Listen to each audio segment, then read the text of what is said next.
Lucky my macho stupidity didn't get me killed. This happened 24 years ago in July of 1996. I had finished my term of service for the Army. I was stationed at Fort Hood, Texas, and decided at midnight I would out-process and travel back to Wisconsin. All day I was so anxious to go that I had trouble sleeping. Finally, at 2345 I got out of bed and went to sign out with the desk sergeant. Of course, knowing people wanted sign out at midnight, he decided to do his rounds. You can't leave until you get your final sign off with the sergeant and turn in your room key. So, I waited and finally at 2:45 he returned. I turned my key and got the sign off, and at 3:30 I was on my way. At first, I was so full of adrenaline that I felt I could drive for days. Unfortunately, that adrenaline didn't last long, and by the time I was getting through Dallas I was nodding off. I decided just past Denton that I would pull over at the next rest stop and take a quick nap until the sun came up.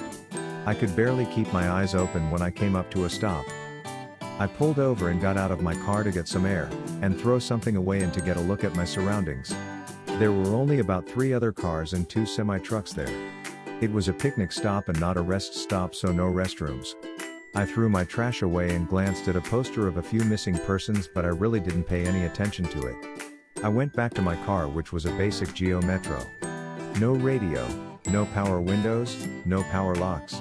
I cracked the windows and turned on the boom box I had for some tunes and laid down to get some sleep. I was only asleep maybe 5 or 10 minutes when I felt my car shake just slightly.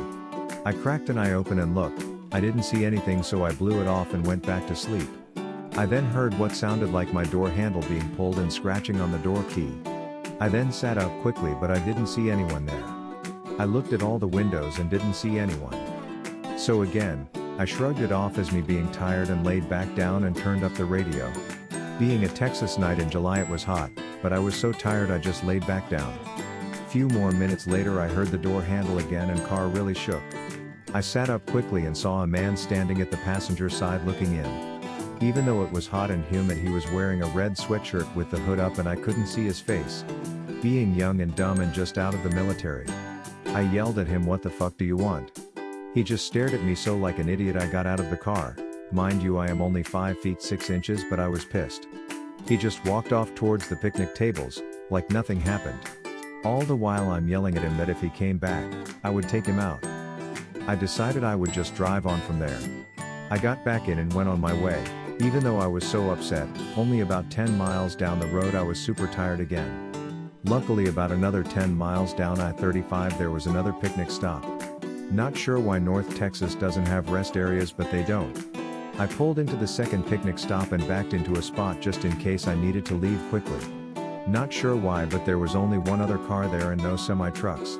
I again locked the doors, cracked the windows and turned on my boom box. I fell asleep right away, and about 30 minutes later I hear a loud thud on my driver's side window.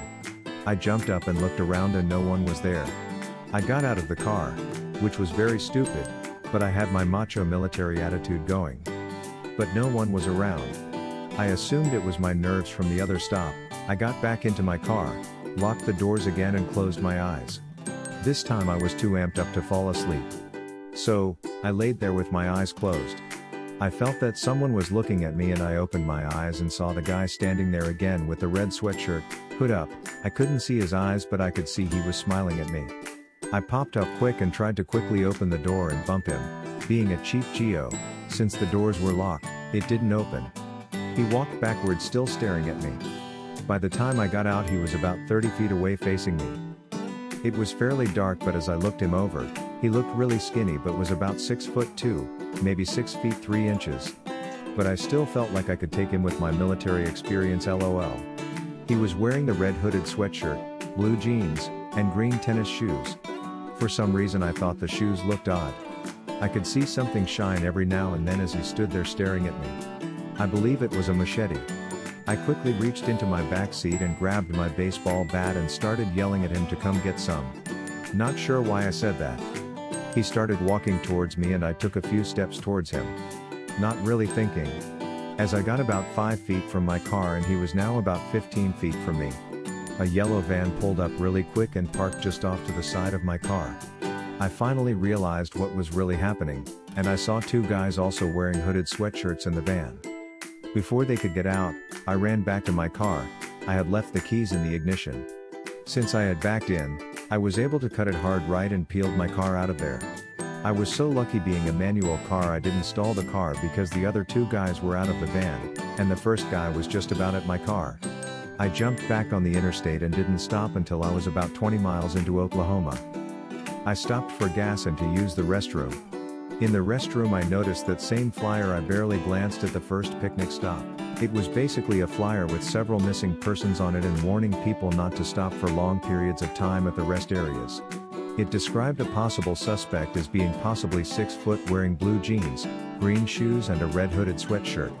I completely went white. Needless to say, since it was daylight, I drove the rest of the way to Wisconsin wide awake. Not sure why, but I never reported it to the number on the flyer or told anyone about it. But I now live in North Texas and pass those 2 picnic stops every day on my way to work, and I think about it quite often.